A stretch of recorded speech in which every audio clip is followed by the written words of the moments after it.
Assalamualaikum warahmatullahi wabarakatuh. Alhamdulillahirabbil alamin wassalatu wassalamu ala sayyidil mursalin wa ala alihi wa sahbihi ajmain, amma ba'du.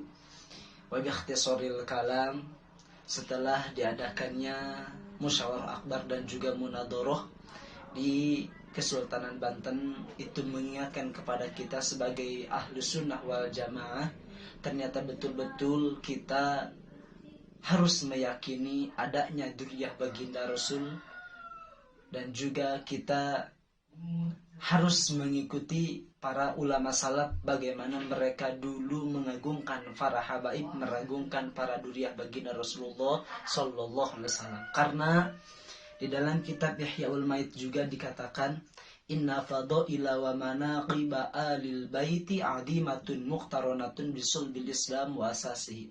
Alam yang artinya sesungguhnya keistimewaan dan juga keagungan keluar baginda Rasul itu adalah adimatun, sangatlah dahsyat, sangatlah besar keistimewaannya, dan juga termasuk adalah pondasi Islam, asasnya Islam. Sehingga dikarenakan kita melihat keistimewaan keluarga baginda Rasul yang amat luar biasa dahsyat, maka fa'ala qadri ta'dim yadharu husnul iman wa quwwatuhu fi qalbil insan. Maka dengan sebab itu, dengan kadar ketakdiman kita kepada mereka, yadharu husnul iman wa quwwatuhu fi qalbil insan, akan jelas nampak realita bahwa kebaikan iman dan juga keperkokohan iman itu di dalam hati manusia melihat kadar kecintaan dia kepada para habaib. Kalau kita mencintai kepada para habaib 100%, maka insya Allah berarti iman kita akan menjadi tumbuh besar. Tapi kalau kita mencintai kepada para habaibnya minim contoh 20% cinta kepada para habaibnya, maka mungkin minim keimanan kita juga, saudara. Kenapa? Kaifala? Bagaimana tidak? Wahum baitun nubuwah wal risalah wal qudwah.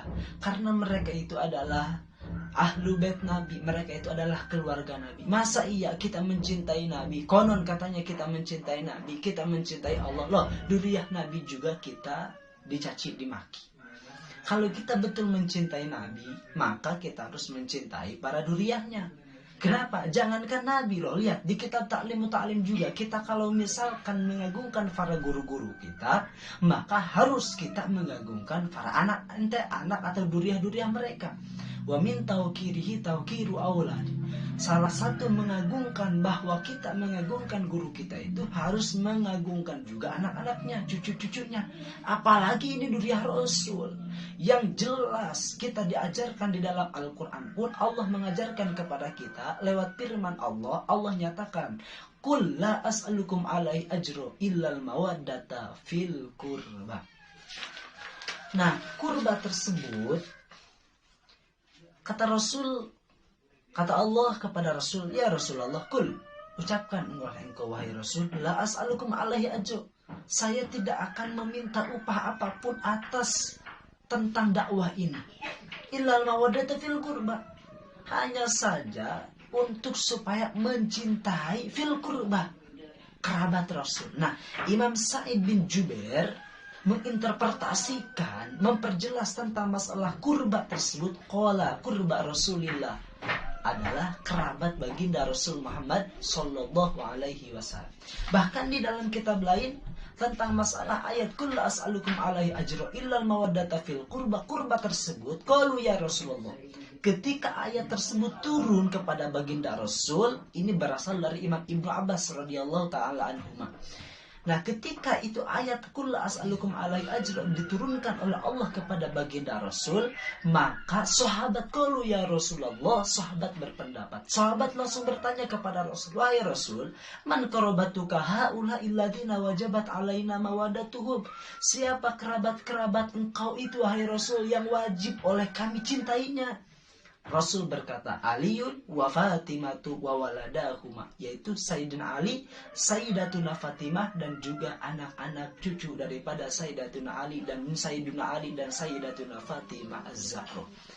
Nah, maka dengan sebab itu ada yang katanya kiai, dia suka kayaknya memperpecah umat supaya jangan sampai mencintai para habaib. Kita sebagai Ahlus Sunnah wal Jamaah mengikuti para ulama salaf soleh. Kalau seandainya Duriyah baginda Rasul itu betul-betul putus dari Ubaidillah, mana mungkin tentang masalah ini dibiarkan oleh para ulama-ulama salaf kita. Tapi faktanya gimana?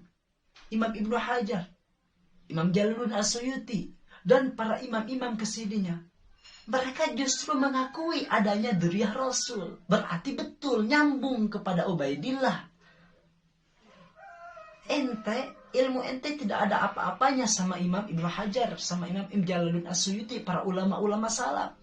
Kalau seandainya emang benar Duriyah Nabi tidak nyambung sampai ke Ubaidillah, sampai ke Imam Ahmad bin Isa al-Muhajir, mana mungkin mereka ulama-ulama dulu membiarkan tentang masalah ini. Tapi kan faktanya gimana?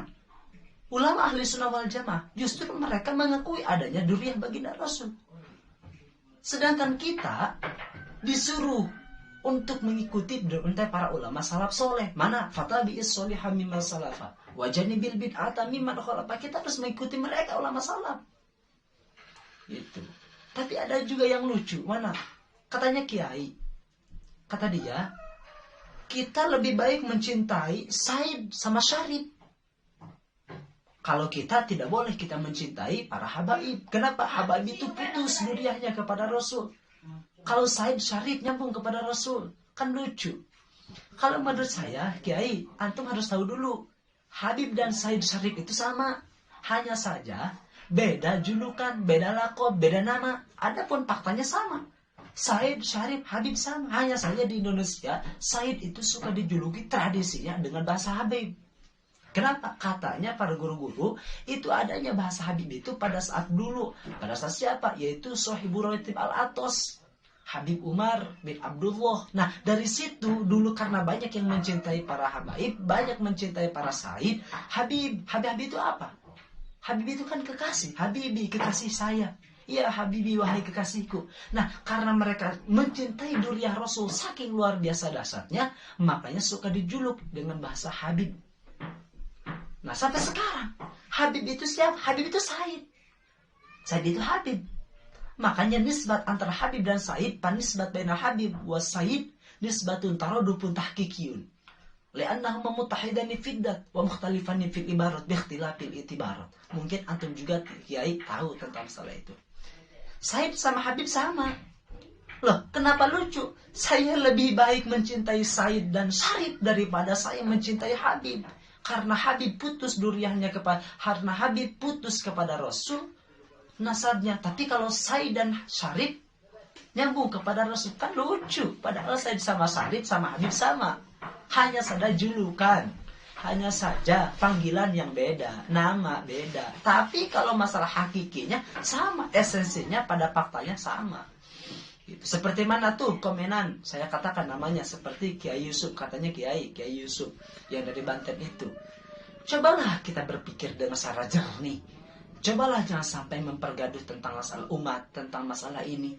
Udah, kita ikuti aja para guru-guru yang istiqomah. Mereka juga dulu mencintai para habaib. Mereka dulu juga mencintai para ulama-ulama. Jangan ini mah antum katanya ikut kemarin di Kesultanan Banten. Tapi kenapa kenapa ente enggak komentar tentang masalah ini? Setelah padahal ente katanya ikut di sana. Ikut munadharah akbar. Tapi setelah pulang dari itu, kenapa ente jadi mencaci maki para ulama-ulama istiqomah yang membela para habaib? Kalau emang ente betul hasud atau karena emang betul ente betul-betul mentiadakan para habaib, berarti seakan-akan ente mentiadakan Habib Abdullah Al-Haddad, pengarang kitab Dakwah Utama, pengarang kitab Nashihul Dunia. Loh, para ulama dulu juga sebagai Ahlus Sunnah wal Jamaah, mereka meyakini adanya para habaib, mereka meyakini adanya Duriyah Rasul. Habib Abdullah, Habib Hussein bin Abi Bakar Contoh Ali Dusduar Batang, dan lain sebagainya, masih banyak para habaib. Gitu. Kalau kita mengakui sebagai Ahlus Sunnah wal Jamaah, haruslah kita mencintai Duriyah Rasul. Yang sekarang mah di Indonesia itu suka disebut para habaib. Itu jangan suka memperpecah belah antara umat dengan para ulama, antara ulama dengan para habaib. Ayolah kita bersatu. Kan antum sebagai kiai punya ilmu bagaimana komenan, bagaimana akhlak. Kan antum juga tahu. Jangan sampai memperpecah umat. Jangan sampai umat dijauhkan dari ulama. Nanti kalau kita dijauhkan sebagai umat dijauhkan dari ulama, ingat Allah akan mencoba dengan 3 cobaan. 1, dengan kalau ulama sudah jauh, kalau umat sudah jauh dari ulama, ingat, sayati zamanun ala ummati yafirruna minal ulama wal fuqaha. Ila akhiri hadis tersebut. Antum juga pasti tahulah sebagai kiai. Itu kalau dijauhkan dari ulama, umat pasti nantinya Allah akan mengirim cobaan kepada kita dengan 3 cobaan. 1, yusallitullahu sultanan doliman. Akan dikasih pemerintah yang dolim dan juga akan dikasih yaitu akan diangkat berkahnya dari semua kasab-kasab yang ada di kita, dan juga naudzubillah yang terakhirnya yaitu sayang akan hilang ketika kita mati iman dan Islam. Naudzubillah summa naudzubillah. Marilah kita bersatu. Jangan sampai memperpecah umat. Jangan sampai umat dijauhkan dari ulama. Ulama dijauhkan dari yaitu para habaib. Jangan. Ayolah kita bersama. Ayolah kita cintai para ulama. Ayolah kita cintai para habaib.